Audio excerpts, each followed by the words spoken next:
قرآن کریم میں کہا وَمَا تُخْفِي صُدُورُهُمْ أَكْبَرُ، کہ ان کے اندر جو چھپا ہوا ہے وہ بہت خطرناک چیز ہے، اور ظاہر وہ کر رہے ہیں، محبت کی باتیں کر رہے ہیں، وہ آپ کو فوائد بتا رہے ہیں، آپ کو آپ کے ہونے والے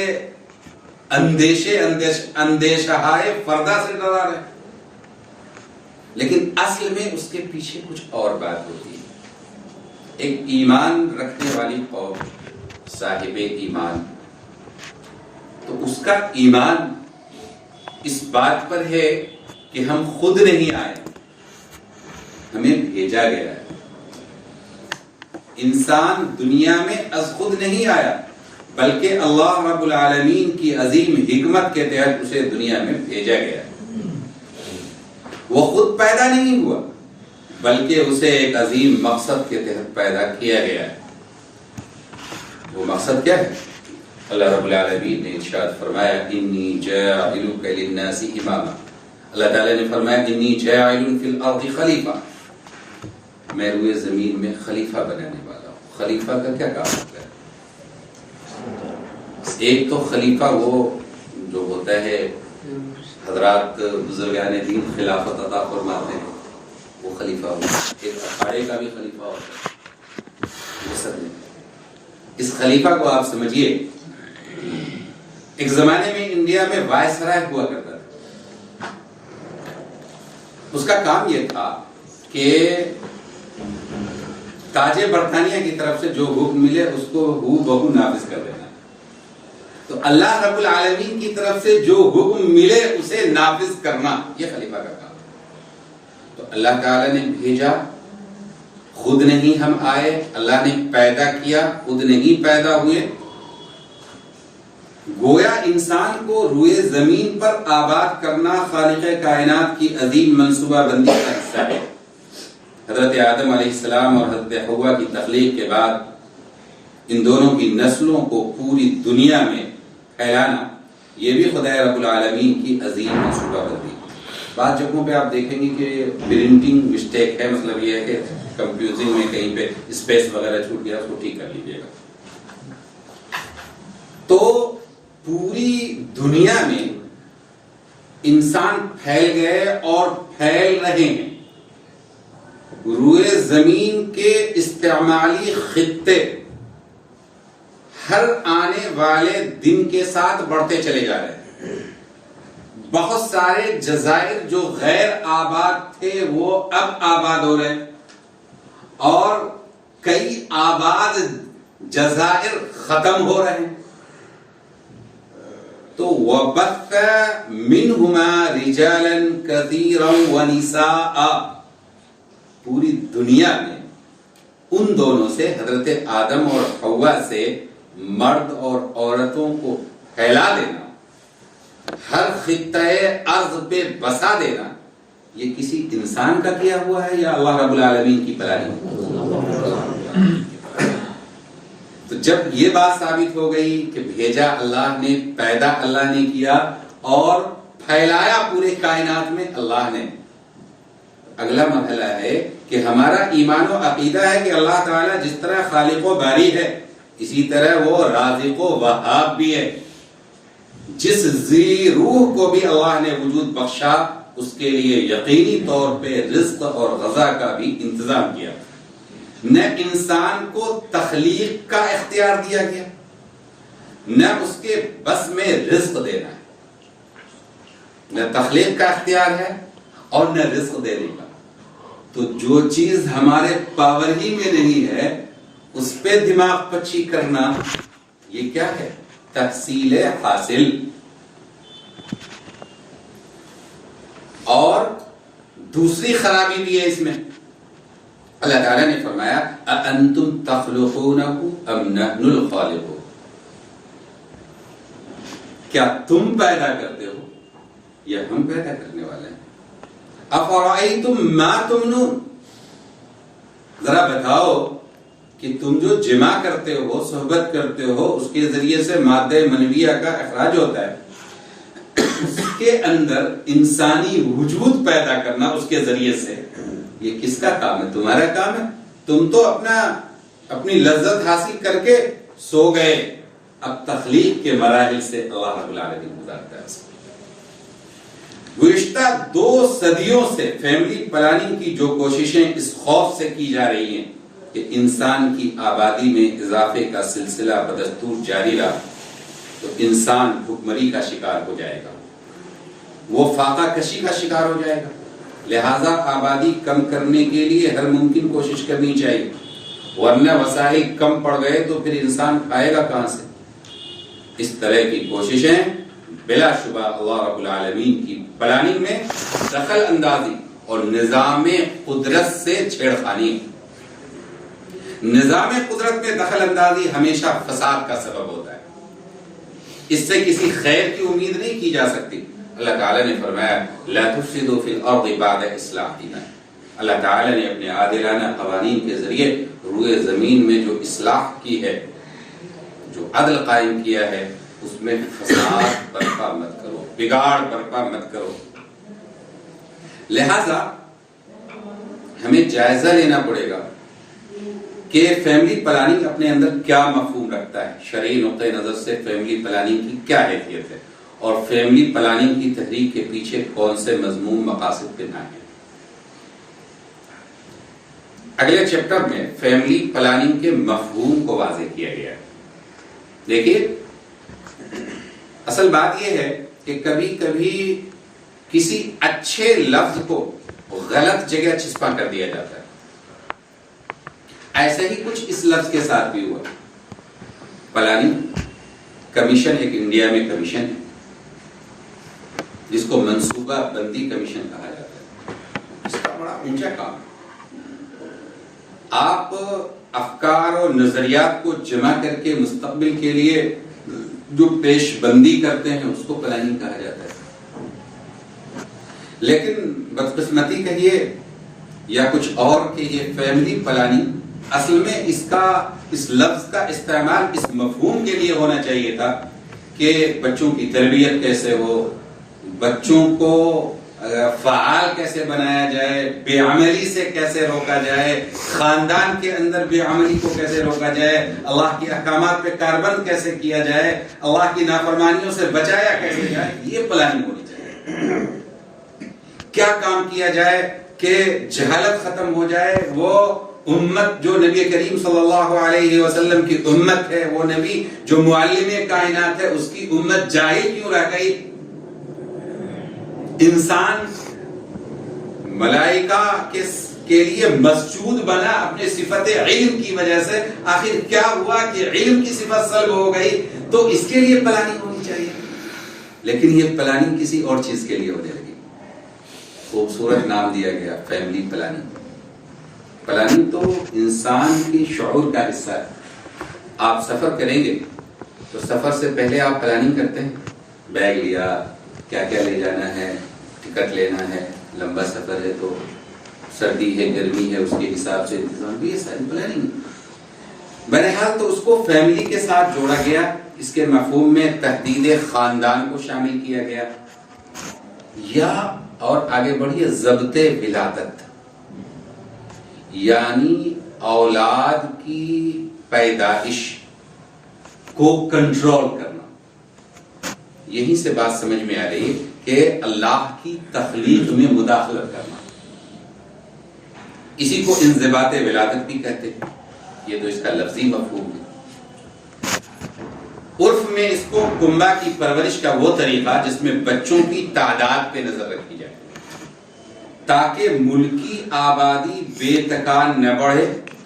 خاندانی منصوبہ بندی میں ہر وہ عمل اور ہر وہ کوشش شامل ہے جو زوجین کو خاندان کی حدود میں سکون اور تشفیات کا سامان کرے۔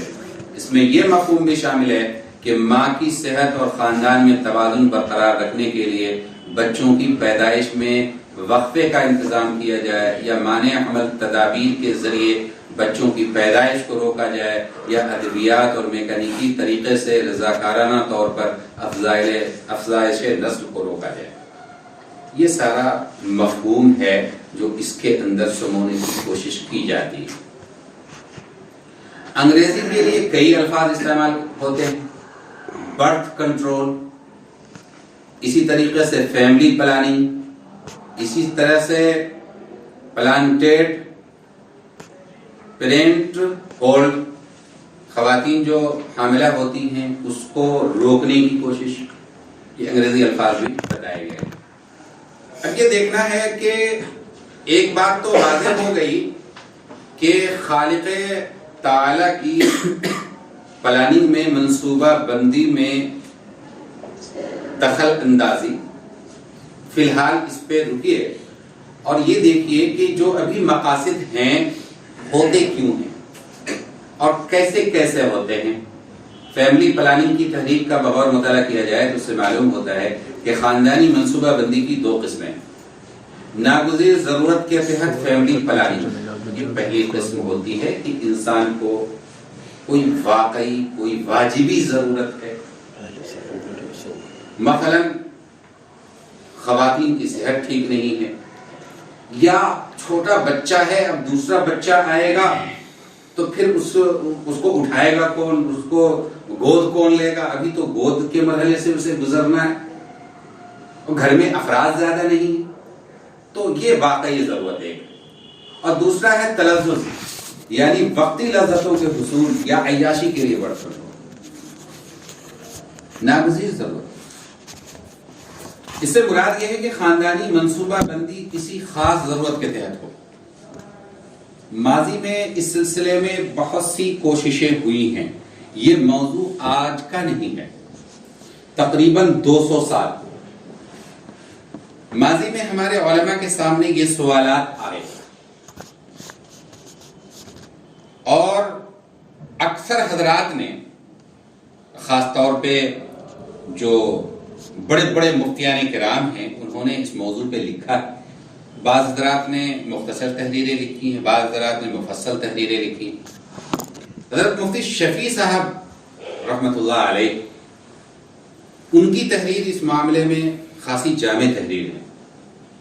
اسی طریقے سے موجودہ اقلیت پسندوں، آج سے آپ تقریباً 80 سال پیچھے جائیں، اس وقت جو یلغار تھا اقلیت پسندوں کا، اس یلغار کو روکنے کے لیے ایک شخصیت نے بڑی کوششیں کی، اگرچہ ہمارے ان سے اختلافات ہیں، لیکن اختلافات سے کیا ہوتا ہے؟ مولانا ابو الاعلی مودودی، انہوں نے ضبط ولادت کے نام سے اس وقت ایک جاندار تحریر لکھی تھی، اور اس میں انہوں نے سارے فراڈ کا پردہ فاش کیا تھا۔ اور بھی کئی تحریریں آئیں، خود اس خانقاہ کی سرزمین پہ بیٹھ کر کے اس تحریک کی قیادت کی ہے حضرت مجاہد ملت مولانا سید منت اللہ رحمانی نور اللہ مرقدہ نے 1972 اور 73 میں جب زبانوں پہ تالے لگ گئے تھے اور صحیح بات بولنا بھی جرم سمجھا جاتا تھا، صحافت کی آزادی سلب کر لی گئی تھی، اس وقت حضرت مولانا منت اللہ رحمانی، حضرت قاضی مجاہد الاسلام قاسمی، حضرت مولانا ابو الحسن الندوی، ان حضرات نے بڑی کوششیں کی اس معاملے میں، اور حکومت کی مشنریوں سے ان حضرات نے لوا لیا۔ تو آج اگر ہم اس موضوع پہ محاضرہ جامعہ میں پیش کر رہے ہیں تو اس سرزمین کا یہ حق ہے کہ یہاں کے فرزند اس موضوع پہ مکمل طور پہ تیار رہ سکے اور موجودہ وقت کے اقلیت پسندوں سے بھی وہ لوہا لے سکے مستقبل میں، اگر اس طرح کے حالات آئے، اور حالات آ رہے ہیں اور آ چکے ہیں۔ ایک دوسرا محاضرہ جو انشاءاللہ مغرب بعد ہونا ہے وہ اسی موضوع پہ ہے کہ جو حالات آ چکے ہیں۔ فی الحال تو آپ اس کی شرعی پہلو کو سمجھیے۔ تو حضرت مفتی شفیع صاحب رحمۃ اللہ علیہ نے لکھا کہ مانع حمل کی صورتیں، خواہ وہ عزل وغیرہ کی صورت میں ہوں یا کسی دوا اور انجیکشن یا خارجی تدابیر کے ذریعے، شخصی حالات کو دیکھتے ہوئے خاص خاص ضرورتوں کے تحت وقتی طور پہ بقدر ضرورت ان کے استعمال کر لینے کی گنجائش ہے، یہ ضرورت کی شکل میں، اور وہ بھی اس وقت جب اس عمل کا مقصد کوئی ناجائز نہ ہو، یعنی مقصد بھی درست ہو اور واجبی ضرورت بھی درپیش ہو، تو وقتی دوا، وقتی کوئی طریقہ، چاہے عزل ہو یا دوا ہو، اس کے استعمال کی گنجائش ہے۔ دوسرا جو مقصد ہوتا ہے تلذذ کے لیے فیملی پلاننگ، یعنی خاندان کی منصوبہ بندی کسی ضرورت یا مجبوری کے تحت نہ کرنا بلکہ صرف لطف اندوز ہونے کے لیے منع عمل کے ذرائع کو بروئے کار لانا، یا کہہ لیں کہ کسی اقتصادی کمزوری، کثرت آبادی کے خوف سے لوگوں میں اس کی تشہیر کرنا، یہ بھی اسی تلذذ میں داخل ہے۔ ناگزیر ضرورت کا تعلق انفرادی طور پر اشخاص سے ہوتا ہے، ایک فرد کا نجی معاملہ ہے، بھئی ہمارے ساتھ مجبوری پیش آئی ہم نے کر لیا۔ اب اس نجی ضرورت کو قومی ضرورت کی روپ دے رہے، نیشنل ہی نہیں بلکہ انٹرنیشنل پیمانے پر ہر جگہ ورلڈ ہیلتھ آرگنائزیشن کی طرف سے ادارے قائم ہیں، کچھ ہو چاہے نہ ہو، لیکن اس کو روکنے کے لیے باضابطہ مانیٹرنگ کے لیے کمیٹیاں بنی ہوئی ہیں، ادارے قائم ہیں۔ تو ظاہر ہے کہ یہ شریعت اور سنت کا مقابلہ ہے۔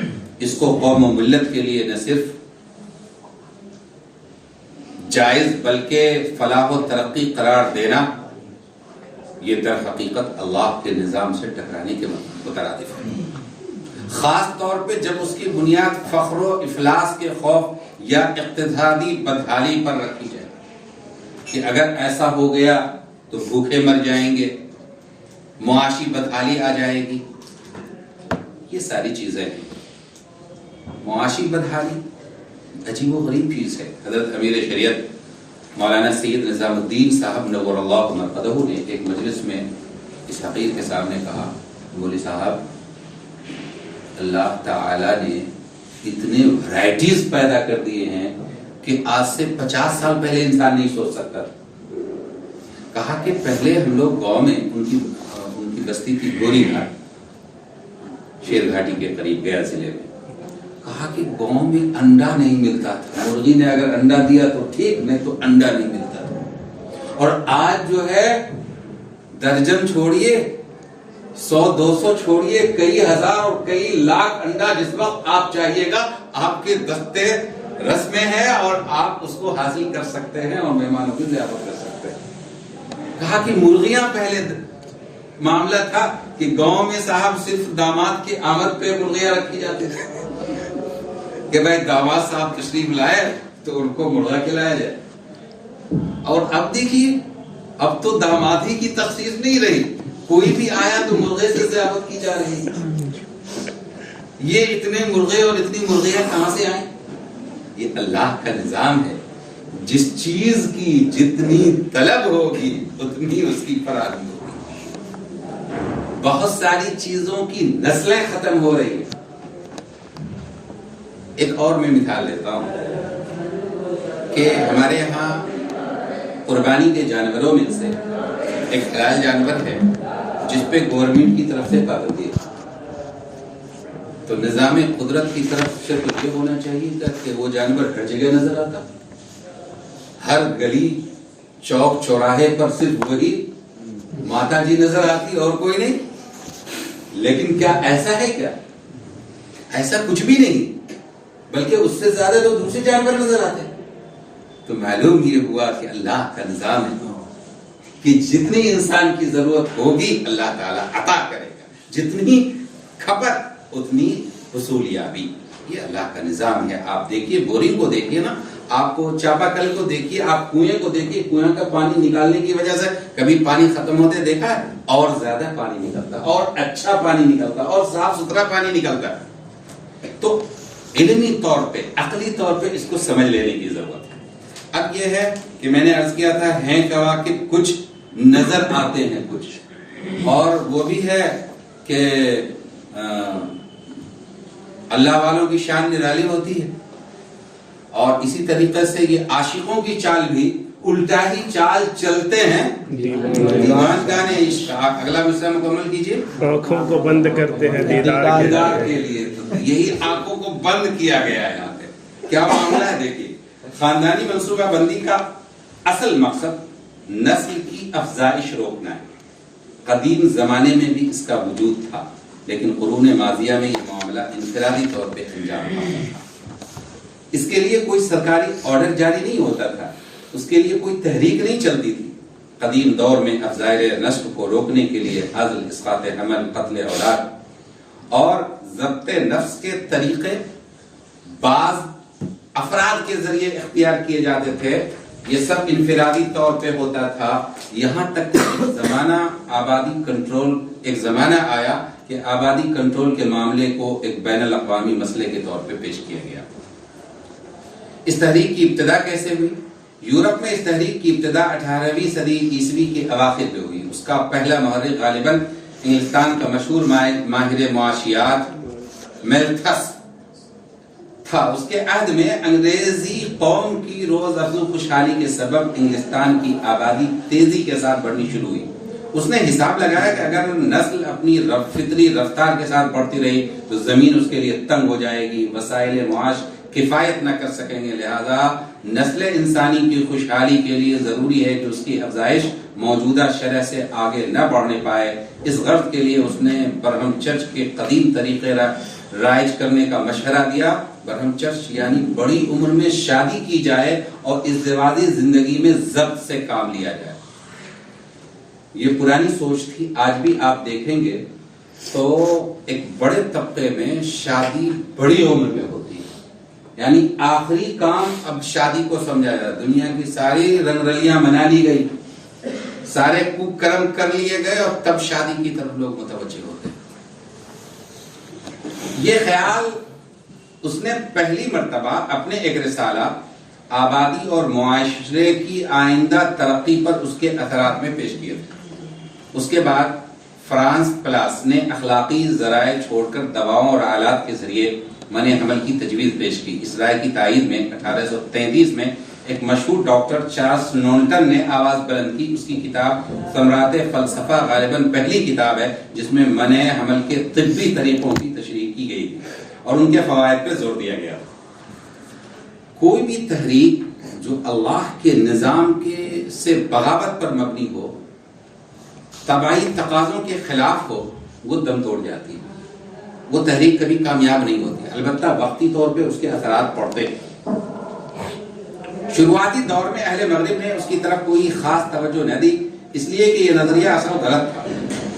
مالتھوس تو یہ دیکھ سکتا تھا کہ آبادی کس رفتار سے بڑھ رہی، مگر اس کے پاس یہ معلوم کرنے کا کوئی ذریعہ نہ تھا کہ وسائل معاش کس رفتار سے بڑھتے اور زمین میں قدرت کے کتنے خزانے پوشیدہ ہیں، جو علم کی ترقی، عقل کی کارفرمائی اور عمل کی قوت سے انسانی ضرورت کے تحت نکلتے چلے آتے ہیں۔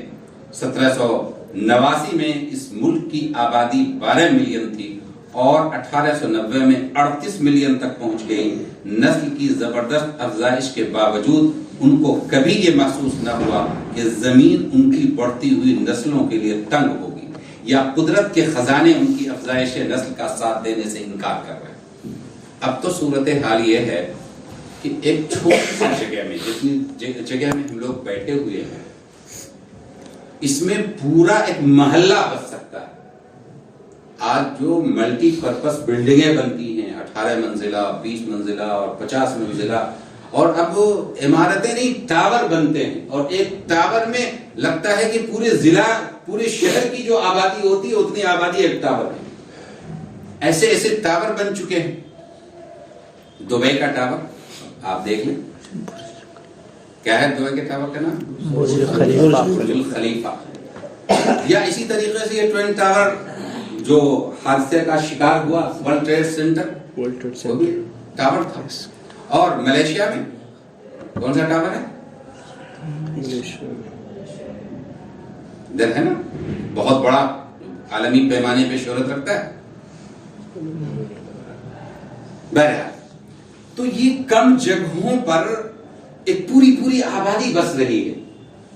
یہ کیسے ممکن ہوا؟ اللہ تعالی نے انسان کو جو عقل دی ہے، جو صلاحیت دی ہے، جو توانائی دی ہے، ان توانائیوں کو، اور جو سائنس اور ٹیکنالوجی اور مخفی ذرائع جو اللہ تعالیٰ نے بکھیر رکھے ہیں روئے زمین پہ، ان سب کو بروئے کار لا کر کے انسان یہ کام کر رہا ہے۔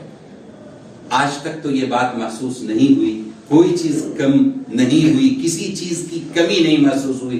کل جس کے طریقہ زندگی، لائف سٹائل میں پسماندگی پائی جاتی تھی اور کلاشیت کا شکار تھا، آج وہ بہتر زندگی گزار رہا ہے۔ کل صورتحال یہ تھی، زیادہ نہیں، صرف 30 سال پیچھے جائیے تو لوگ گیہوں کی روٹی کھانے کے لیے ترستے تھے، اور آج صورتحال یہ ہے کہ گیہوں کی اتنی کثرت ہو گئی ہے کہ لاکھوں ٹن سرکاری گوداموں میں سڑ جاتا ہے۔ یہ تو ناکام ہو گئی چونکہ غیر طبعی تحریک تھی، پھر اس کو نئے جال کی شکل دی گئی، نیا جال لایا پرانا شکاری۔ 19ویں صدی کے ربع اخیر میں ایک نئی تحریک اٹھی جو نو مال کی تحریک کہلاتی ہے۔ 1877 میں ڈاکٹر ڈریسر کے زیر صدارت ایک انجمن قائم ہوئی جس نے ضبط ولادت کی تائید میں نشر و اشاعت شروع کی۔ اس کے 2 سال بعد مسز سینٹ کی کتاب قانون آبادی شائع ہوئی اور پھر اس ساری تحریک کا جائزہ لیا گیا۔ بر صغیر ہند و پاک میں کیا ہوا یہ تو پوری دنیا کو چھوڑ دیجیے، یہاں کیا ہوا دیکھیے۔ بر صغیر ہند و پاک میں گزشتہ نصف صدی سے ضبط ولادت کی تحریک زور پکڑ چکی ہے۔ اس کی تائید میں نشر و اشاعت، نصف صدی ہم اس لیے کہہ رہے ہیں کہ یہ جو ایمرجنسی کے حالات ہیں نا، یہ ابھی 22 چل رہا ہے، تقریباً 50 سال اس کے پورے ہونے کو ہے، تو ہو چکے ہیں۔ اس کی تائید میں نشر و اشاعت کرنے اور لوگوں کو اس کی طرف رغبت دلانے اور اس کے عملی طریقوں کے بارے میں معلومات پہنچانے کے لیے بہت سارے ادارے قائم ہیں۔ اذہان عامہ کو ہموار کرنے کے لیے ہر ممکن ذرائع کا استعمال کیا جا رہا ہے۔ 1931 کے مردم شماری کے کمشنر ڈاکٹر ٹن نے اپنی رپورٹ میں ہندوستان کی بڑھتی ہوئی آبادی کو خطرناک ظاہر کرنے کے لیے ضبط ولادت کی ترویج پہ زور دیا تھا۔ اس کے بعد ہندوستان اور پاکستان 2 آزاد ملک بن گئے اور کچھ زیادہ مدت نہیں گزری تھی کہ دونوں ملکوں نے اپنی حدود میں اس تحریک کو قومی پالیسی سے اختیار کر لیا۔ خاص طور پہ انڈیا میں ایمرجنسی اور اس کے بعد کے زمانے میں نسبندی کے حوالے سے ظلم و جبر کا وہ تاریک ماحول قائم ہوا، اور جس طرح سے اس مسئلے کو لے کر عوام کے ساتھ ظلم و بربریت کا مظاہرہ کیا گیا وہ ہندوستان کی تاریخ پر ایک بدنما تھا۔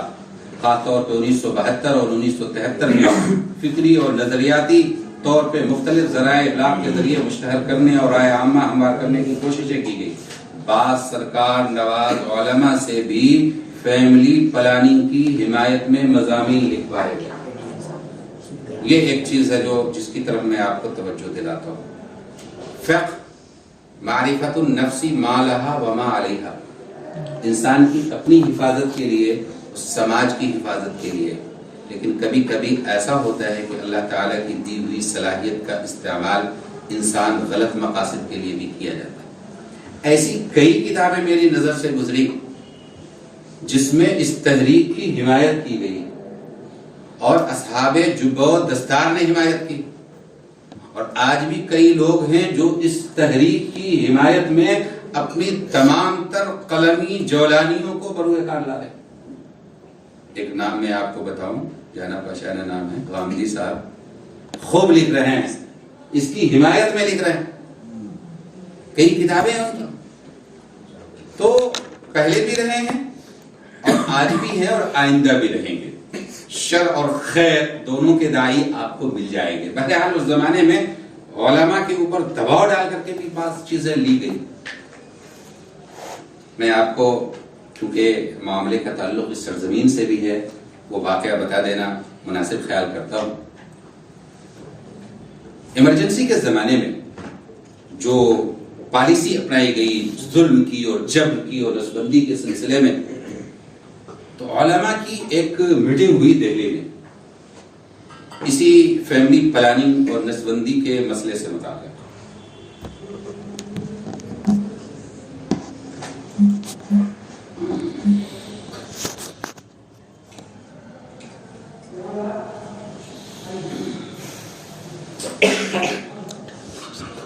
پورے ملک سے علماء کرام کی شرکت ہوئی اس میں۔ جو حضرات اس مجلس کے شرکاء تھے اس میں ایک بڑی شخصیت حضرت مفتی عبدالعزیز صاحب، مفتی اعظم صاحب کو، اور بھی کئی شخصیتیں تھیں۔ تو ان حضرات نے بیان کیا کہ اس طرح کی باتیں آ رہی تھی دانشوروں کی طرف سے کہ ہم لوگوں کا مزاج بن گیا کہ یہ بات معقول سمجھ میں آتی ہے، لیکن اس مجلس کے اخیر تک پہنچتے پہنچتے بہار کے ایک ناٹے قد کے، جن کے چہرے پہ صرف چند داڑھی کے بال تھے اور وہ کوئی جوان سے ہی نظر آتے تھے، کوئی وجاہت نہیں تھی چہرے پہ، لیکن جب گفتگو شروع کی انہوں نے، اخیر تک پہنچتے پہنچتے پورے مجمع کا رخ بدل گیا۔ یہ شخصیت کون تھی آپ تو سمجھ گئے ہوں گے، قاضی مجاہد الاسلام قاسمی نور اللہ۔ اور انہوں نے ترجمانی کن کی تھی؟ حضرت مولانا منت اللہ رحمانی نور اللہ مرقدہ کی۔ ورنہ ایک ذوق بن گیا تھا۔ حضرت، میں نے 3 شخصیتوں کا نام دیا۔ حضرت مولانا منت اللہ رحمانی اس تحریک کے قائد تھے، قاضی مجاہد الاسلام صاحب ان کے ترجمان تھے، حضرت مولانا علی میاں ندوی رحمۃ اللہ علیہ، اور مسلم پرسنل لا بورڈ کے اس وقت کے صدر حضرت قاری طیب صاحب، حضرت قاری محمد طیب صاحب نور اللہ مرقدہ حکیم الاسلام تھے، ساری چیزوں کو سمجھنے والے۔ بی بی سی کے نامہ نگار ان کے پاس پہنچ گئے انٹرویو لینے کے لیے، تو حضرت نے تفصیل سے انٹرویو دیا اور اس کی تمام حکمتوں اور ساری جہاد کو انہوں نے بیان کیا۔ اس نے اس حصے کو ٹیپ کر لیا جس میں مخصوص حالات میں عزل کی اجازت دی گئی تھی۔ اب وہ ہنگامہ ہو گیا پورے ملک میں کہ دارالعلوم دیوبند کے محتمم صاحب نے اجازت دے دی۔ اب وہی نامہ نگار لوگ دوسرے دن پہنچے لکھنؤ اور ان سے کہا کہ ذرا صاحب سے بات کرنا چاہ رہے ہیں۔ حضرت مولانا ابو الحسن علی ندوی رحمۃ اللہ علیہ مفکر اسلام تھے، انہوں نے کہا کہ چلتے چلتے 2 منٹ کا وقت آپ کے لیے ہے، آپ چاہیں تو بات کر لیں، نہیں تو تفصیلی انٹرویو دینے کے لیے میرے پاس وقت نہیں ہے۔ اور 2 منٹ میں انہوں نے یہ کہا کہ اس کی یہ خامی ہے، یہ خامی ہے، یہ خامی ہے، یہ خامی ہے، اور یہ اس طریقے سے جو ہے اس کو تباہ کرنے کی کوشش کی جا رہی ہے، اس کو آپ چھاپیں۔ اس کو کچھ آگے سوال کرنے کا موقع ہی نہیں ملا اور اس طریقے سے جو ہے یہ معاملہ تباہ۔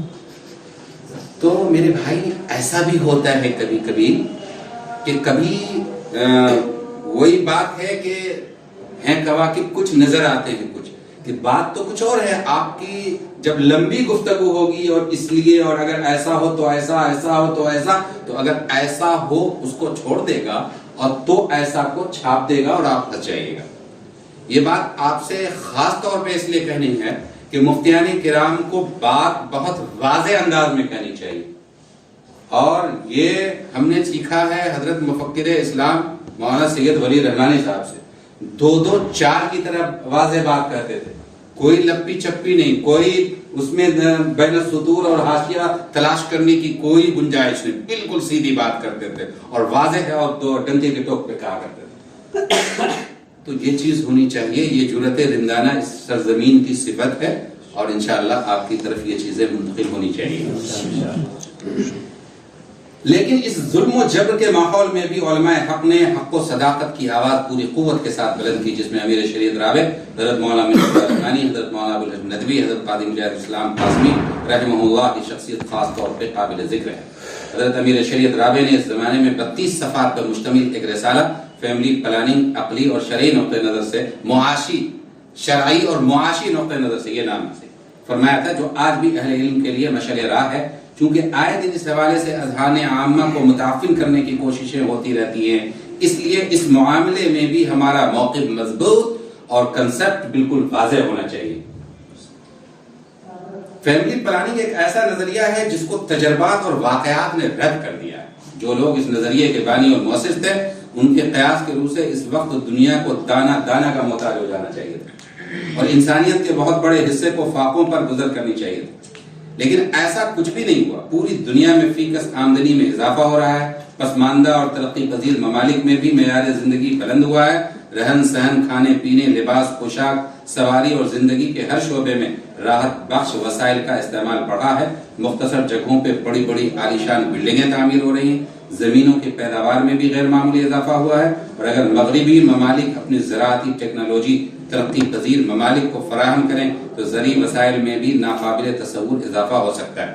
آپ کے علم میں ہوگا کہ اپنے ہاں مکئی کی پیداوار ہوتی ہے، پہلے مکئی 1 کٹھے میں آدھا من بھی مشکل سے ہوتا تھا، آج کل 5 من اور 6 من مکئی کی پیداوار 1 کٹھے زمین میں ہو جاتی ہے آسانی کے ساتھ، اور اگر مزید ٹیکنالوجی فراہم کیا جائے تو اور زیادہ اس میں پیداوار ہو سکتی.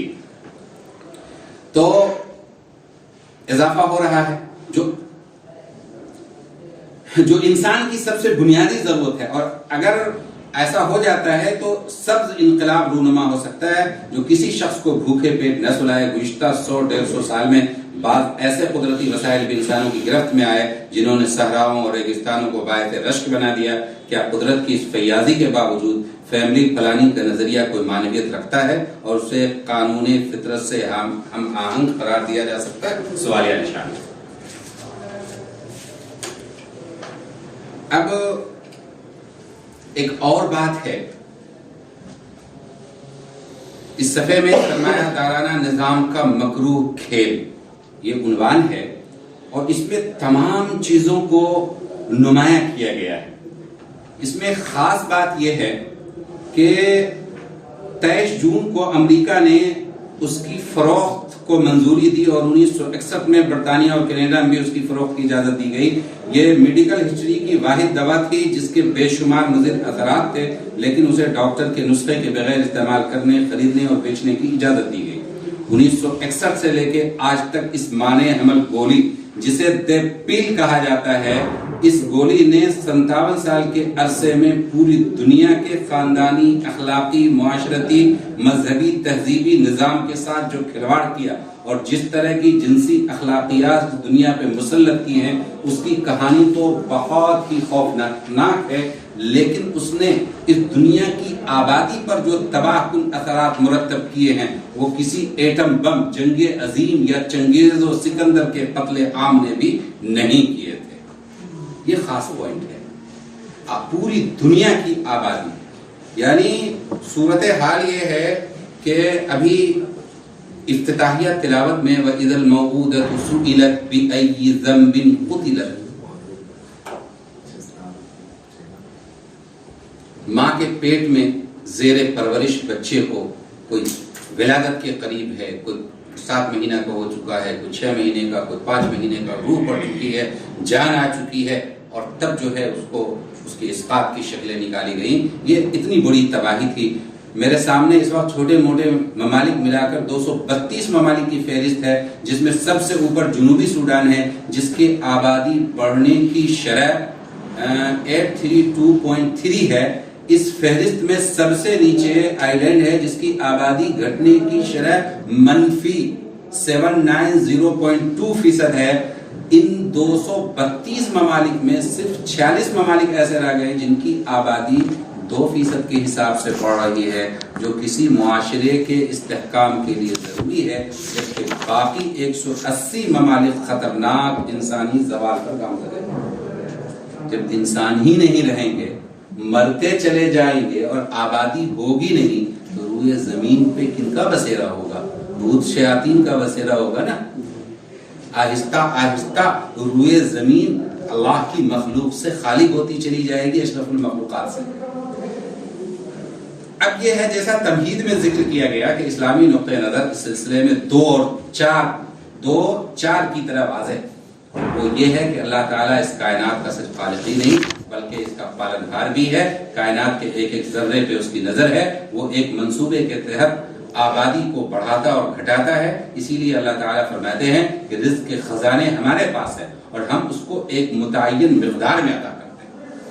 رزق کا خزانہ انسان کے پاس نہیں، اللہ کے پاس ہے. وَمَا نُنَزِّلُهُ إِلَّا بِقَدَرٍ مَعْلُومٍ، یعنی اللہ تعالیٰ اپنی مخلوق کی ضرورت کے لحاظ سے غذائی وسائل فراہم کرتے رہتے ہیں. اللہ تعالیٰ کا ارشاد ہے کہ دنیا میں کتنی ہی جانور ایسے ہیں کہ بظاہر ان کی روٹی روزی کا کوئی سامان نہیں، لیکن یہ اللہ کی رزق رسانی کا کرشمہ ہے کہ وہ تم جیسے قوت عمل اور فہم و شعور کے حامل مخلوق کو بھی رزق دیتا ہے اور ان کو بھی. اللہ یرزقها وإیاکم. قرآن کریم نے ایک موقع پہ یہ بات بڑی وضاحت کے ساتھ کہی ہے کہ اللہ تعالیٰ اپنی چاہت کے مطابق رزق کا سامان فراہم فرماتے ہیں، کیونکہ وہ اپنے بندوں سے ہر آن باخبر ہے اور انہیں دیکھ رہے ہیں. وَلَكِنْ يُنَزِّلُ بِقَدْرٍ مَا يَشَاءُ إِنَّهُ بِعِبَادِهِ خَبِيرٌ بَصِيرٌ. جب انسان اپنی کوتاہ عملی اور اپنی فکر و نظر کی محدودیت کے باوجود ایک نظام کے ساتھ ہر کام انجام دیتا ہے اور دنیا کی حکومتیں اپنے رعایا کی ضرورتوں کو مربوط رکھتے ہوئے بجٹ بناتی ہیں، تو کیا خدائے علیم و بصیر اور رزاق و قدیر کو اپنے بندوں کی ضرورت اور کائنات میں اس کے پیدا کیے ہوئے وسائل کا کچھ اندازہ نہ ہوگا؟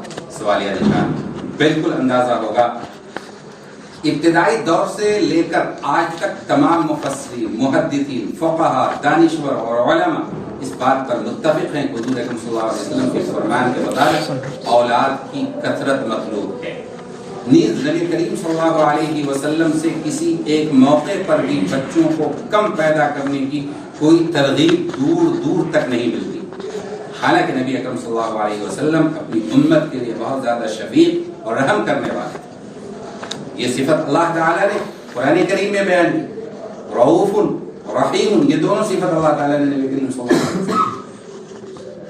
تو تزوجوا الولود الودود فإنی مکاثر بکم الامم یوم القیامہ۔ تو اس میں ترغیب تو دی گئی، لیکن بچے کم پیدا کرو یا بچے کو کم کرو، بچے کی پیدائش کم ہونی چاہیے، اس سلسلے میں کوئی روایت آپ تلاش کریں گے تو کوئی حکم سرے سے ملے گا ہی نہیں۔ جو کچھ ملنا ہے وہ صرف عزل کا ایک جزوی واقعہ ہے، جس کی اجازت ہے صرف اس کی بھی رغبت یا اس کی پذیرائی یا اس کا استحسان یا اس کی پسندیدگی نہیں۔ دیکھیں آگے کے صفحات میں اس کی۔ البتہ علماء کا اتفاق ہے کہ ضرورت کے تحت زمانے کے اعتبار سے وقتی معنی حمل کے مہیا اسباب اختیار کرنے کی گنجائش تو ہے، مگر یہ ترغیبی عمل نہیں ہے۔ نیز ہمارا یہ ایمان ہے کہ جو چیز بھی مقدر میں ہے وہ مل کر رہے گی، اور رازق و خالق و مالک کائنات صرف اللہ تعالیٰ کی ذات ہے۔ ہر بچہ اپنے ساتھ اپنا رزق لے کر آتا ہے، رزق کے معاملے کو لے کر فیملی پلاننگ کی مہم چلانے کی کوئی گنجائش نہیں۔ اس سلسلے کی شناخت اور فزوں تر ہو جاتی ہے جب کچھ حضرات وقتی معنی حمل کے اسباب، اور پھر کیا کیا ہیں وہ اسباب وہ لکھے ہوئے ہیں، کو حرام سمجھ کر یہ اسباب اختیار نہیں کرتے، لیکن حمل ٹھہرنے کے بعد اسقاط حمل یعنی ایبارشن کی تدبیروں میں لگ جاتے ہیں، حالانکہ اسقاط حمل حرام ہے۔ لہٰذا ہمیں چاہیے کہ اگر ہم کسی ناگزیر ضرورت کی وجہ سے اولاد کے درمیان وقفہ چاہتے ہیں تو منع حمل کے جو جائز طریقے ہیں اسے اختیار کریں، تاکہ وہ جو بڑا جرم کیا جا رہا ہے اس سے بچا جائے۔ اسقاط حمل کا معاملہ ہی درپیش نہ ہو، کیونکہ حمل ٹھہرنے کے بعد اسقاط حمل کروانا بالاتفاق حرام ہے۔ اب پھر آیات قرآنیہ ہیں۔ کسی بھی مسئلے کو سمجھنے کے لیے ہمیں سب سے پہلے کس کی طرف رجوع کرنا ہے؟ قرآن کریم کی طرف۔ قرآن کریم میں یا تو اصولی حکم ہوگا، اصولی ہدایت ہوگی، یا کبھی کبھی اصولی ہدایت کے ساتھ جزئیات کو بھی ذکر کیا جائے گا۔ ہم نے قرآن کریم کی تقریباً 6-7 آیات کو ذکر کیا ہے یہاں پہ۔ جو پہلی آیت ہے اس سلسلے میں وہ وَإِذَا بُشِّرَ أَحَدُهُمْ بِالْأُنْثَى ظَلَّ وَجْهُهُ مُسْوَدًّا وَهُوَ كَظِيمٌ يَتَوَارَى مِنَ الْقَوْمِ مِنْ سُوءِ مَا بُشِّرَ بِهِ۔ یہ آیت کریمہ ہے، ترجمہ میں چھوڑتا ہوں آپ کے لیے۔ اس آیت کریمہ میں آپ دیکھیں کہ باضابطہ بچیوں کو دفن کر دیا جاتا ہے، پیدا ہونے کے فوراً بعد، اور اگر رکھا بھی جاتا تھا تو چھپ چھپا کر کے، بچ بچا کر کے، تاکہ ہمیں ذلت اور عار کا سامنا نہ کرنا پڑے۔ دوسری آیت ہے وَإِذَا الْمَوْءُودَةُ سُئِلَتْ بِأَيِّ ذَنبٍ قُتِلَتْ، کہ جب زندہ درگور کی ہوئی بچیوں سے پوچھا جائے گا کہ تمہیں کس جرم میں تمہارا مرڈر ہوا، کس جرم میں تمہارا مرڈر ہوا، کون ہے تمہارے قاتل۔ یہ آواز قرآن کریم نے بلند کی عرب کے جاہلی معاشرے میں، مکہ مکرمہ میں۔ آپ جانتے ہیں کہ مسلمانوں میں یہ جرم نہیں تھا، اہل ایمان یہ غلط کام نہیں کرتے تھے۔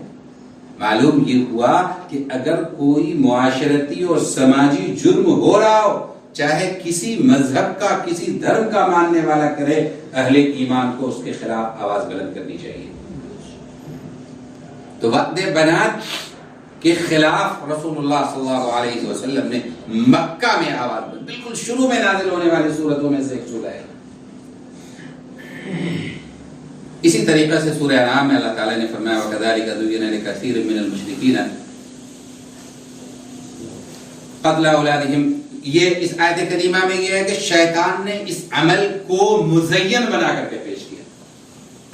کہتے ہیں یہ عمل جب مزین ہوتا ہے نا تو اسی کو انسان اچھا سمجھنے لگتا ہے اور اس کام کے نہ کرنے والے کو نیچ نظر سے دیکھنے لگتا ہے, برا سمجھنے لگتا ہے, اس کو فنڈامنٹلسٹ کا تمغہ تھما دیا جاتا ہے, اس کو بنیاد پرست کہا جاتا ہے, اسے تخلف پسند کہا جاتا ہے, اور پتہ نہیں کیا کیا الزامات دیے جاتے ہیں. تو یہ کیوں ہوتا ہے؟ شیطان کے فریب کی وجہ سے ہوتا ہے. اللہ تعالیٰ نے فرمایا وَلَا تَقْتُلُوا أَوْلَادَكُمْ خَشْيَةَ إِمْلَاقٍ نَحْنُ نَرْزُقُهُمْ وَإِيَّاكُمْ. یہ نص صریح ہے کہ تم اپنے اولاد کو قتل مت کرو فاقہ کے خوف سے, اس لیے کہ تمہارے رازق بھی ہم ہی ہیں اور ان کو رزق فراہم کرنا بھی ہماری ذمہ داری ہے. اس احساس کو پال کر کے تم یہ جرم کرتے ہو, یہ جرم سنگین جرم ہے. نہ قتلہم کان خطأ کبیرا, بہت سنگین جرم ہے. درجہ بالا آیات سے یہ بات صاف واضح ہے کہ زمانے جاہلیت میں لڑکیوں کو زندہ دفن کرنے کی نہایت سفاکانہ رسم جاری تھی. ان کے نزدیک لڑکی کی پیدائش کوئی باعث افتخار نہیں بلکہ باعث شرم تھی, اس لیے کہ لڑکیاں معاشی جدوجہد میں زیادہ کام نہیں آتی تھی. جنگ کے دوران میں اگر دشمن انہیں پکڑ کر لے جائے یا سسرال والے اچھا سلوک نہ کریں تو بے عزتی کا سامنا کرنا پڑتا تھا. اس لیے لڑکیوں کی پیدائش کو وہ اپنے اوپر بوجھ سمجھتے تھے اور ان سے چھٹکارا پانے کی ہر ممکن کوشش کرتے تھے, حتیٰ کہ انہوں نے اسے اپنے مشرکانہ مذہب کا ایک حصہ بنا لیا تھا. یہ تو ایک بات ہوئی جس کا تعلق لڑکیوں سے, لیکن عمومی طور پہ اولاد کو دفن کر دینا اور اولاد کو ختم کر دینا یہ فاقہ کشی اور بھوکمری کے خوف سے ہوتا تھا. اس کی بھی مذمت کی گئی اور اس سے بھی منع کیا گیا. اس کے بعد ہمارا عنوان ہے تمہاری عورتیں تمہاری کھیتیاں, نساؤکم حرث لکم فأتوا حرثکم انا شئتم. اس آیت کریمہ میں دو پہلو ہیں. ایک پہلو یہ ہے کہ اللہ تعالی نے بیویاں عطا کی ہیں. یہ بیویاں اللہ کا انعام ہے. کھیت میں انسان بیج ڈالتا ہے فصل لینے کے لیے. اگر کوئی بیج ڈالے اور اس کے بعد کہے کہ نہیں ہم کو نہیں لینا ہے فصل, کیا کیا آگ لگا دیا, اس کو عقل مند کہیں گے یا کیا کہیں گے؟ راضی بھیج دیا جائے گا اس کو یا آگرہ بھیج دیا جائے گا اگر آپ کو کوئی اعتراض ہو تو. چلیے الحمدللہ لا حول ولا قوت الا باللہ. اس لیے ابھی فیملی پلاننگ کے خلاف ہے. البتہ ایک جہت اور ہے. وہ جہت کیا ہے؟ یہ جو مجبوری کے حالات میں جو کہتے ہیں کہ اس کی گنجائش ہے, اس کا معاملہ بھی اس آیت کریمہ سے سمجھ میں آتا ہے. کیونکہ ہم یقین رکھتے ہیں کہ اللہ تعالیٰ نے قرآن کریم میں بہت ساری چیزوں کو بیان فرما دیا ہے. سمجھنے والی عقل چاہیے. اب آپ دیکھیں اللہ تعالیٰ نے انسان کو کسان سے تشبیہ دی اور بیویوں کو کھیتی سے تشبیہ دی. جو ہوشیار کسان ہوتا ہے وہ کھیتی کو پوری طرح تیار کرتا ہے پہلے, اور اگر ایسا لگے کہ اس میں اچھی فصل نہیں آئے گی تو ایک سال اس کو چوماس چھوڑ دے. چوماس جانتے ہیں؟ اگر کوئی کسان ہو تو جانتا ہوگا, پڑتی چھوڑ دیتا. جی یہ پڑتی کیوں چھوڑا جاتا ہے؟ تاکہ اگلے مرتبہ فصل اچھی آئے گی. اسی آیت کریمہ سے یہ بات سامنے آئی کہ اگر کسی مجبوری کا اندیشہ ہو, کہ کوئی عذر ہو, کوئی پریشانی ہو نجی, تو اس آیت کریمہ سے استفادہ کرتے ہوئے اس کی گنجائش بھی نکل سکتی ہے. یہ ایک دوسری جہت ہے. اب آگے آ جائیے کہ یہ عمل ظاہر ہے کہ رسول اللہ صلی اللہ علیہ وسلم کے زمانے میں نہیں تھا, یہ نام بھی نہیں تھا, بعد کے زمانے تک بھی نہیں رہا, نہ کوئی ایسی تحریک تھی, نہ کوئی ایسا معاملہ تھا. تو پھر بعض حضرات نے جو کتابیں لکھی ہیں, آج بھی لوگ لکھ رہے ہیں, غامدی نظریات کے حامل لوگ, تو یہ کہاں سے مواد فراہم کرتے ہیں؟ آخر کچھ تو بات ہوگی. یہ سارے حضرات استدلال کرتے ہیں ان روایتوں سے جس میں کسی صحابی نے رسول اللہ صلی اللہ علیہ وسلم سے اپنی کسی مجبوری کی وجہ سے عزل کی اجازت طلب کی اور رسول اللہ صلی اللہ علیہ وسلم نے عزل کی اجازت دے دی، یا آپ نے منع نہیں فرمایا. بعض صحابہ کرام نے یہ کہا، صحیحین کی روایت ہے، بخاری میں بھی موجود ہے، مسلم میں بھی موجود ہے، کہ ہم جو ہے عزل کیا کرتے تھے، والقرآن ینزل، قرآن کریم کا نزول ہو رہا تھا. اگر یہ کوئی غلط چیز ہوتی تو قرآن کریم میں اللہ تعالیٰ واضح طور پہ ہمیں روک دیتے. تو اس سلسلے میں ہم نے تمام روایتوں کو جمع کرنے کی کوشش کی. یہ کل 9 روایات ہیں، یہ 9 کی 9 روایات ہیں، اور ان میں زیادہ تر جو روایات ہیں وہ صحیح ہیں اور حسن سے کمتر درجے کی کوئی روایت نہیں. یہ ساری روایتیں آپ کے سامنے ہیں، آپ کی اسکرین پہ بھی موجود ہیں. اب اس کا ذرا سا میں تجزیہ کروں. صحیح مسلم اور صحیح بخاری دونوں کے مطابق حضرت جابر رضی اللہ تعالیٰ عنہ نے فرمایا ہم لوگ عہد نبی میں عزل کیا کرتے تھے اور قرآن نازل ہو رہا تھا. آگے صحیح مسلم میں یہ الفاظ بھی ہیں کہ اگر عزل ممنوع ہوتا تو قرآن ضرور اس سے روک دیتا. حضرت جابر ہی سے صحیح مسلم میں ایک اور روایت ہے کہ ہم رسول اللہ صلی اللہ علیہ وسلم کے زمانے مبارک میں عزل کیا کرتے تھے. آپ کو یہ خبر پہنچی مگر آپ نے اس سے ہم کو منع نہیں کیا. حضرت ابو سعید خدری رضی اللہ تعالیٰ عنہ سے روایت ہے کہ غزوے میں ہمیں قیدی عورتیں ملی اور ہم نے ان سے عزل کیا. پھر ہم نے رسول اللہ صلی اللہ علیہ وسلم سے اس کا حکم پوچھا. حضرت صلی اللہ علیہ وسلم نے فرمایا کہ تم واقعی ایسا کرتے ہو. 3 مرتبہ صلی اللہ علیہ وسلم نے فرمایا پھر یہ فرمایا قیامت تک جو روح بھی پیدا ہونے والی ہے وہ اپنے وقت پہ پیدا ہو کر رہے گی. حضرت جابر رضی اللہ تعالیٰ عنہ سے روایت ہے کہ ایک شخص رسول اللہ صلی اللہ علیہ وسلم کی خدمت میں آیا اور کہا کہ میری ایک لونڈی ہے، وہ ہمارے کام کاج کرتی ہے اور پانی لاتی ہے اور میں اس سے صحبت کرتا ہوں اور نہیں چاہتا ہوں کہ وہ حاملہ ہو. آپ صلی اللہ علیہ وسلم نے فرمایا اگر تو چاہے تو عزل کر لے، اس لیے کہ جو اس کی تقدیر میں آنا لکھا ہے وہ تو آ کر کے لے گا. پھر تھوڑی مدت بعد وہ آیا اور کیا کہ وہ حاملہ ہو گئی. آپ صلی اللہ علیہ وسلم نے فرمایا میں نے تجھے پہلے ہی خبر دی تھی کہ اسے آ جائے گا جو اس کی تقدیر میں ہوگا.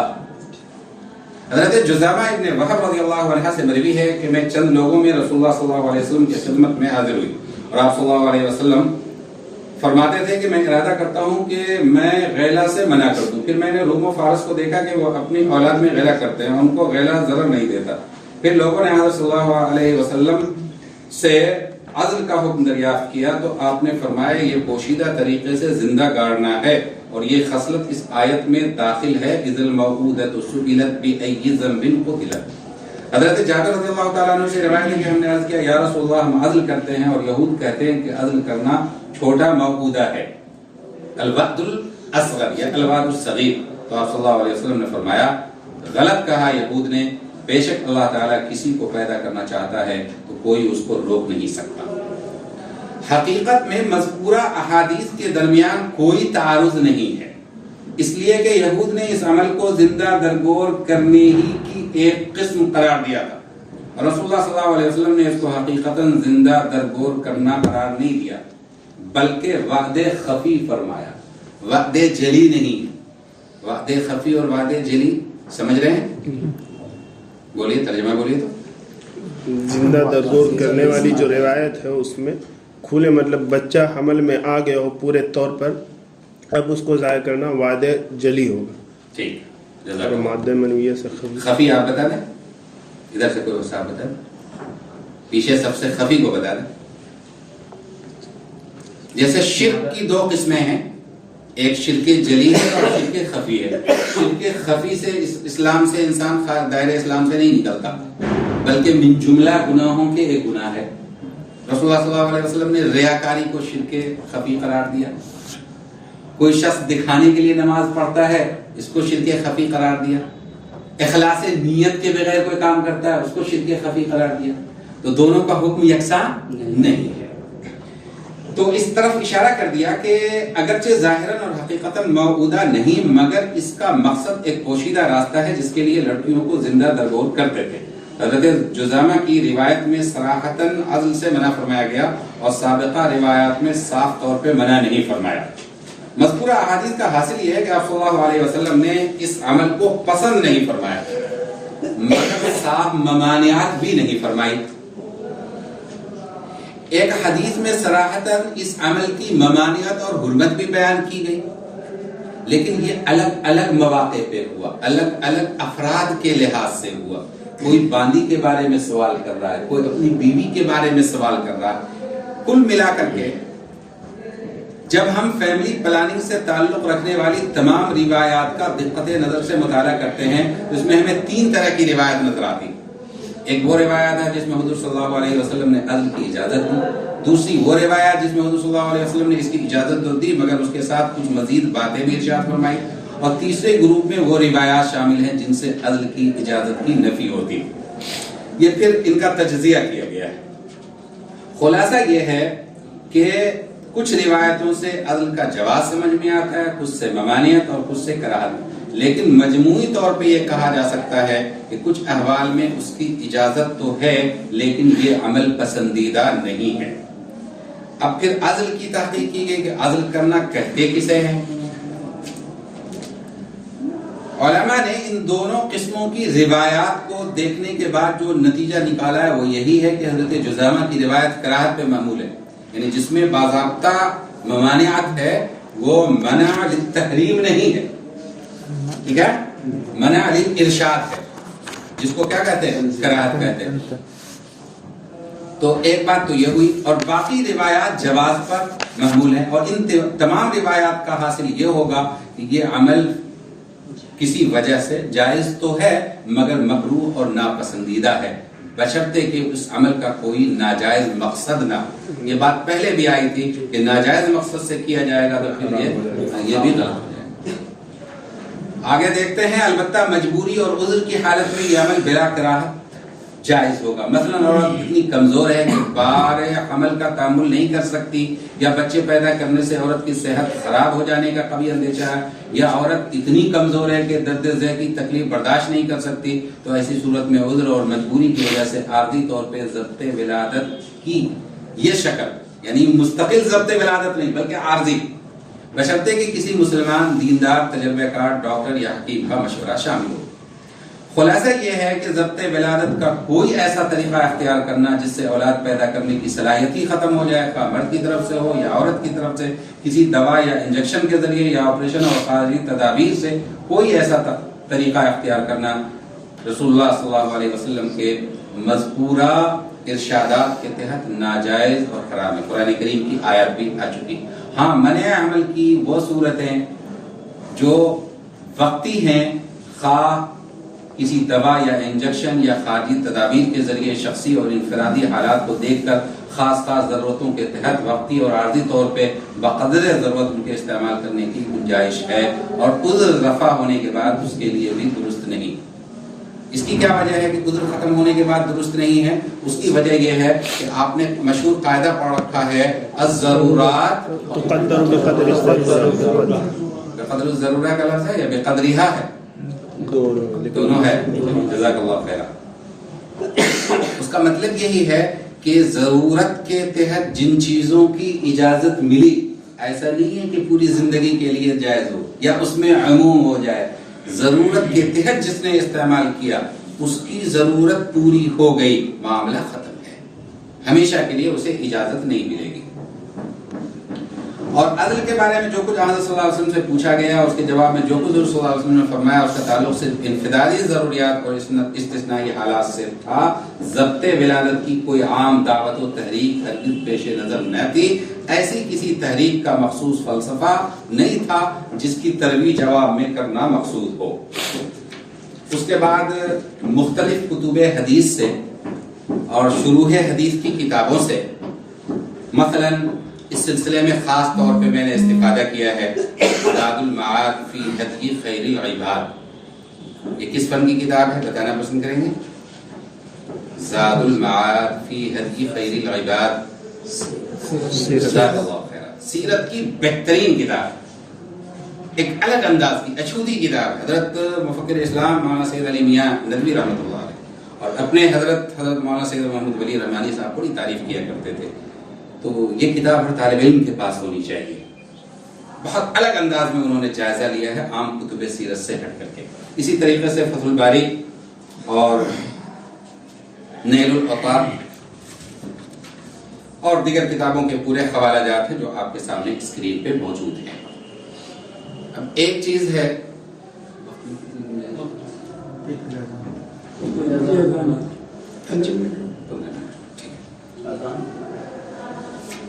ٹھیک اس کو ہم شارٹ کرتے ہیں.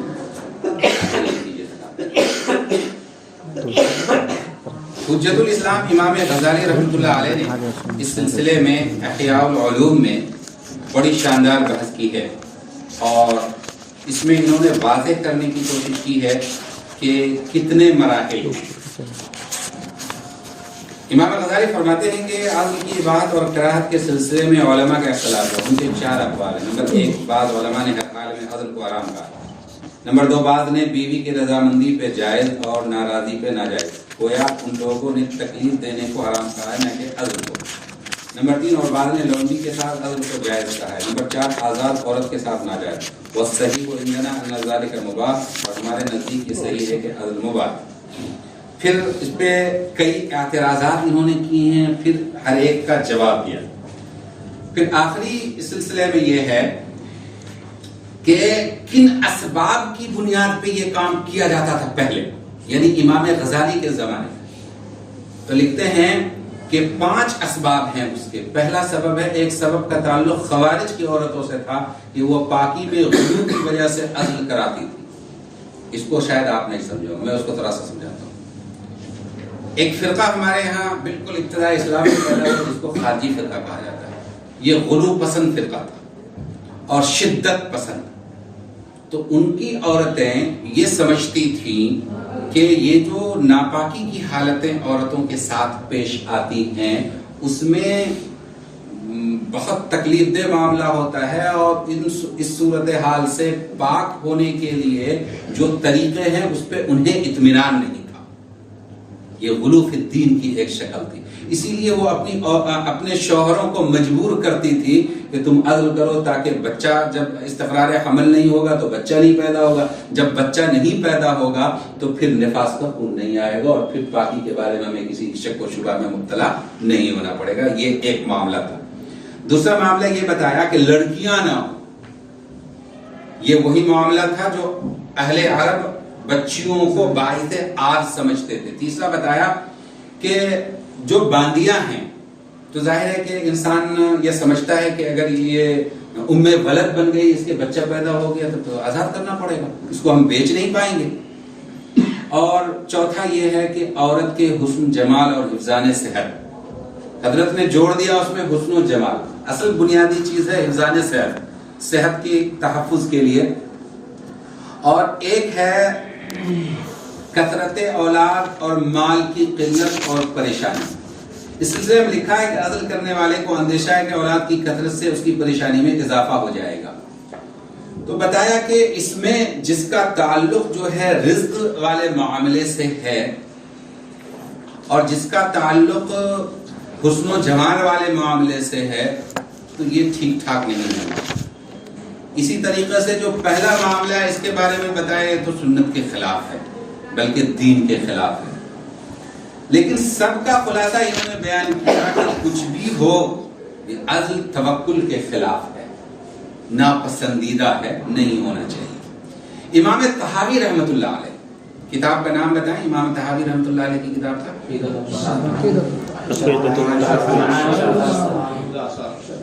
بزرگان دین. ابھی ہم عقائد پہ بحث نہیں کر رہے ہیں. العقیدۃ الطحاویہ شرح معانی الاثار جزاک اللہ جن بچوں نے بتایا. ٹھیک ہے, ایک شرح مشکل الاثار ہے اور ایک شرح معانی الاثار ہے. مشکل آثار کا تعلق لغات حدیث سے ہے اور اس کا معانی الاثار کا تعلق جو ہے فقہ سے. انہوں نے احادیث کو جمع کیا ہے فقہی طور پہ. حضرت امام طحاوی رحمۃ اللہ علیہ کو بڑا اصرار ہے اس کے جائز ہونے پر. ان کا یہ موقف ہے اور اس سلسلے میں ان کے دلائل ہیں. ہمارے بزرگوں میں مسند الہند حضرت شاہ عبد العزیز محدث دہلوی رحمۃ اللہ علیہ, انہوں نے بھی اس مسئلے کو تفسیر عزیزی میں تفصیل کے ساتھ لکھا ہے، آپ کے سامنے اسکرین پہ موجود ہے۔ ان دونوں بزرگوں کا میں نے حوالہ اس لیے دیا اور ان کی عبارتوں کا خلاصہ اس لیے لکھا کہ انہوں نے تجزیہ کیا ہے اور ان کی گفتگو کا بھی خلاصہ یہی ہے کہ ان حالات میں اس کی اجازت ہے، یہ کوئی معیوب چیز نہیں ہے۔ اب تمام احادیث کا تجزیہ کریں اور ان حضرات کی تمام باتوں کا تو خلاصہ وہی نکلے گا جو ہم نے بتایا کہ یہ عمومی حکم نہیں ہے، استثنائی اور انفرادی ہے۔ خاص حالات میں آپ نے بیان کیا، عمومی حکم وہی ہے کہ انی مکافر بکم الامم، اور ایک روایت میں مفاخر، کہ ہمیں فخر ہوگا ہم دیگر امتوں پہ۔ بزرگوں آپ یہ دیکھیں کہ کیا ہم اس پوزیشن میں آ چکے ہیں؟ کیا آج بھی ہم پوری دنیا کی آبادی میں مسلمانوں کی تعداد کس نمبر پہ؟ کل آبادی کیا ہے مسلمانوں کی؟ 22 پوائنٹ کچھ ہے جیسا آپ لکھے۔ جی ٹھیک ہے، یہ تو انڈیا کے پس منظر میں نے لکھا۔ پوری دنیا میں دیکھیے، امت پوری دنیا کی ہے۔ رسول اللہ صلی اللہ علیہ وسلم کی امت کی تعداد، رسول اللہ صلی اللہ علیہ وسلم کی بعثت سے لے کر اب تک آپ اندازہ کیجئے، اور حضرت عیسیٰ علیہ السلام کی بعثت سے لے کر ان کی تعداد کا اندازہ کیجئے تو ان کی تعداد ابھی زیادہ ہے، ٹھیک ہے؟ لیکن ایک وقت آئے گا کہ ہماری تعداد زیادہ ہوگی، لیکن اگر ہم پڑ گئے اس فتنے میں جو ان باطل پرستوں نے شروع کر رکھا ہے تو پھر کیا وہ موقع آئے گا؟ ایک اور مسئلہ ہے اس معاملے میں، ہمارے استاذ اور شیخ کہہ لیجئے علامہ یوسف قرضاوی رحمۃ اللہ علیہ، ان کا موقف الگ ہے، ان کے یہاں تھوڑی وسعت ہے اس معاملے میں، لیکن ضروری نہیں کہ شاگرد استاذ کے موقف سے متفق ہو۔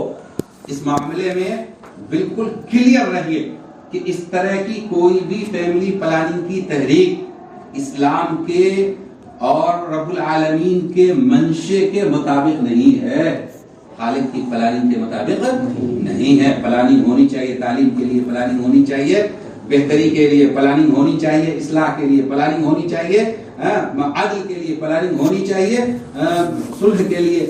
یہ پلاننگ اولاد کو کم کرنے کے لیے یہ اللہ کی رضاقیت پہ اور توکل کے بھی خلاف ہے، اور گویا کہ ایک طرح سے شبہ۔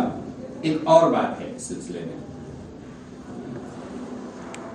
اللہ تعالیٰ نے بڑی نعمتیں انسان کو عطا کی، لیکن اولاد کی نعمت ایسی نعمت ہے کہ اللہ تعالیٰ نے کہا کہ اس نعمت پہ فوراً شکریہ ادا کرو، تاخیر نہیں ہونی چاہیے، ایک ہفتے سے زیادہ لیٹ نہیں ہونا چاہیے، عقیقہ کرو۔ اگر اولاد بوجھ ہوتی، یہ کہیں لکھا ہوا کسی حدیث کی کتاب میں یا کسی فقہ کی کتاب میں کہ 10واں بچہ ہو تو عقیقہ نہیں کرنا؟ معلوم ہوا کہ بچہ جب ہوگا اللہ کی نعمت بن کر گیا، اور ہمیں اللہ کی اس نعمت پہ شکران نعمت کرنا ہے، شکران نعمت کا شکار نہیں بننا ہے۔ ایک معاملہ ہے غذا کی قلت کا، تو اس کا جائزہ پہلے لے چکے ہیں کہ یہ سب فریب ہے۔ بلا عذر فیملی پلاننگ کا کیا معاملہ ہے؟ بالکل کلیئر کر دیا گیا کہ یہ حرام ہے، اس کی کوئی گنجائش نہیں ہے۔ عارضی برتھ کنٹرول کی شکلیں کتنی ہوتی ہے اس کو ہم نے لکھ دیا، چونکہ ابھی بیان کرنا شاید حیا کے خلاف ہو، اس لیے میں آپ کے پڑھ لینے کے لیے لکھ دیا ہوں، بولنا ضروری نہیں ہے، آپ دیکھ لیجیے۔ اب یہ اس رائے پہ جو میں پہنچا ہوں یا آپ کو لے جانا چاہتا ہوں تو اس کے دلائل کیا ہے؟ الحمدللہ ہمارے فقہا نے، اللہ تعالیٰ انہیں جزائے خیر عطا فرمائے، کتابوں میں بہت مضبوطی کے ساتھ، بہت وضاحت کے ساتھ لکھا۔ چنانچہ علامہ شامی رحمۃ اللہ علیہ نے خاص طور پہ اس سلسلے میں بحث کی ہے، اسی طریقے سے فتح القدیر میں بھی، نحر الفائق میں بھی، اور الموسوعۃ الفقہیہ میں بھی ملا علی قاری رحمۃ اللہ علیہ نے بھی اس کو ذکر کیا ہے۔ ان فقہا کی عبارتوں کا ہم نے خلاصہ آپ کے سامنے پیش کیا۔ اس کے بعد مسئلے کا حل کیا ہے، حل پیش کیا گیا۔ جنین کشی کا بڑھتا رجحان، یہ دیکھیے بڑی خطرناک چیز. ایک اندازے کے مطابق ہر سال تقریباً 70 سے 50 ملین بچے اپنی پیدائش سے پہلے ہی ہلاک کر دیے جاتے ہیں. کئی اطراف سے جو اعداد و شمار آ رہے ہیں وہ انتہائی حیران کن کے ساتھ پریشان کن ہیں. وہ اعداد جو پوری انسانیت کو شرمندہ کر دیں گے اور ہر بات زمین کو سر سے پاؤں تک جھنجھوڑ کے رکھ دیں گے. یہ گزشتہ سال کی رپورٹ ہے جسے میں نے حوالے کے ساتھ نقل کیا ہے. اس کے بعد ہم نے فرق کرنے کی کوشش کی ہے کہ فیملی پلاننگ اور اسقاط حمل دونوں ایک چیز نہیں, دونوں میں تھوڑا فرق ہے. البتہ نتیجے کے اعتبار سے دونوں چیزیں ایک ہو جاتی ہیں.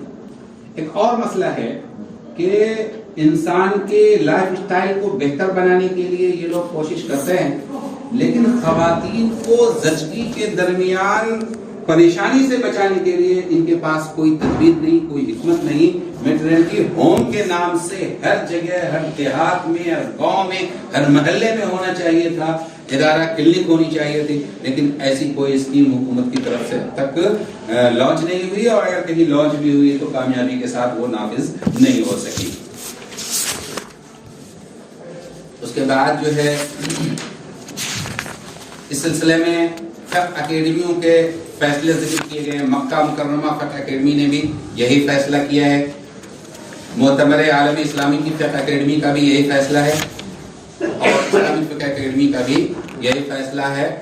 نتیجے کے لحاظ سے البتہ بعض تفصیلات میں فرق ہے. بعض چیزوں میں کچھ سہولت زیادہ ہے, بعض میں سہولت کم ہے, کچھ جگہوں پہ شرائط زیادہ ہے, لیکن نتیجہ کار یہی ہے کہ یہ اس کو مہم کے طور پہ چلانا شرعاً درست نہیں ہے. اور تکثیر امت کی تکثیر, افراد کی تکثیر یہ مطلوب ہے, اور اس کو کم کرنے کی کوشش کرنا بہت خطرناک بات ہے. آخری بات, میں اپنے اس مقالے کا اختتام امیر شریعت رابع حضرت مولانا سید منت اللہ رحمانی علیہ الرحمہ کے ان بصیرت افروز جملوں پر کرنا چاہتا ہوں جو انہوں نے اپنی کتاب فیملی پلاننگ دینی اور معاشی نقطۂ نظر سے میں تحریر فرمایا ہے. دراصل آج کا انسان اپنے دل و دماغ کی کچربی اور ذہن و فکر کی گمراہی کے بنے ہوئے جال میں خود پھنس گیا ہے. وہ اس جال کو توڑنے کی ہمت نہیں جٹا پاتا, ہاتھ پاؤں مارتا ہے لیکن نکلنے کا راستہ نہیں پاتا. انسان نے رزق رسانی کی چادر خالق کائنات اور رب کائنات سے لے کر خود اوڑھ لینا چاہا. چادر لے کے اوڑھ لینا, یہ ایک حدیث کی تعبیر ہے. الفخر ازاری والکبریاء ردائی فمن نازعنی فی شیء منہما عذبتہ بالنار. تو یہ اوڑھ لینا چاہا ہے, اور پھر اپنے کو مسئلہ کے حل سے عاجز پا کر غیر فطری تحدید آبادی کے آڑ میں اپنا منہ چھپانا چاہتا ہے. وہ اعتراف نہیں کرنا چاہتا, لیکن یہ حقیقت ہے کہ خاندانی منصوبہ بندی کی یہ تحریک انسان کے اس بلند باغ دعوے کی کھلی ہوئی تکذیب ہے کہ وہ انسانی آبادی کے معاشی اور غذائی مسئلے کو حل کرنے کی قدرت رکھتا ہے. اور حقیقتاً یہ قدرت کے سامنے انسان کی شکست کا عملی اعتراف ہے. بڑھتی ہوئی آبادی سے پیدا ہونے والے مسائل کا حل یہ ہرگز نہیں کہ ولادت پہ پابندیاں عائد کر دی جائیں, کیونکہ کھانے والوں کی کمی کے ساتھ ساتھ مستقبل میں کمانے والوں اور وسائل معاش کے مخفی خزانوں کی کھوج لگانے والے بہت سے قیمتی افراد کی بھی کمی کا اندیشہ ہے. اصل حل یہ ہے کہ انسان اپنے گمراہ ذہن کے بنے ہوئے جال کو توڑ کر باہر نکلے, اپنی جس بے بسی پر وہ ملایا ہوا ہے اس کا اعتراف کر کے رب کائنات پر یقین اور تقوی کا راستہ اختیار کرے. پھر اس پر فضل خداوندی سے خود بخود ایسی راہیں منکشف ہوں گی جو اس کے وہم و خیال سے بھی بالاتر ہوں گی. وَمَن يَتَّقِ اللَّهَ يَجْعَلْ لَهُ مَخْرَجًا وَيَرْزُقْهُ مِنْ حَيْثُ لَا يَحْتَسِبُ. وَآخِرُ دَعْوَانَا أَنِ الْحَمْدُ لِلَّهِ رَبِّ الْعَالَمِينَ. بہت بہت شکریہ منتظمین کا کہ انہوں نے موقع دیا. آپ کا شکریہ کا بہت خوبصورت انداز میں سنتے رہے. اللہ تعالیٰ آپ سب کے علم و عمل میں برکت عطا فرمائے.